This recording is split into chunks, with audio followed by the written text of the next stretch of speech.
So many interesting polls in the news this week, I don't know where to start. One poll has the NDP and the Tories tied nationally. Another poll says that Canada is warming up to Stephen Harper. And another poll says that 50% of Canadians love eating quinoa every single day. Now, if you're not familiar, quinoa is the seed from the goosefoot plant, which is grown in the Andes. And I only include the definition because there's not a hope in hell that 50% of Canadians are eating quinoa every day.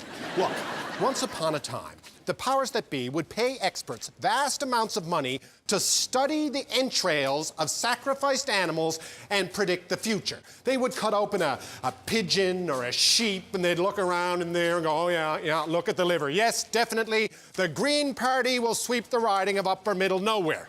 Now, of course, we as a modern, educated, quinoa-loving nation know that studying animal entrails is worthless 100% of the time, give or take 3%, 9 times out of 10. So instead, newsrooms all across Canada, they rely on modern pollsters, and they report their predictions as the news.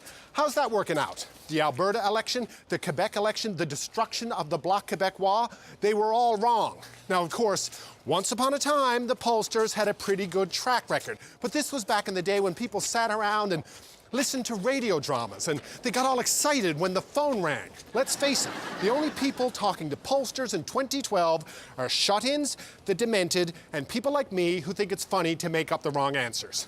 I feel bad saying this because I'm sure pollsters are nice people, but their numbers, they don't add up. Now, I'm not saying they're sitting around studying animal entrails, but based on the results, they're spending way too much time examining parts of their own anatomy. Polls do not belong on page 1. Put them in the back where they belong, with the horoscopes and the jumbles.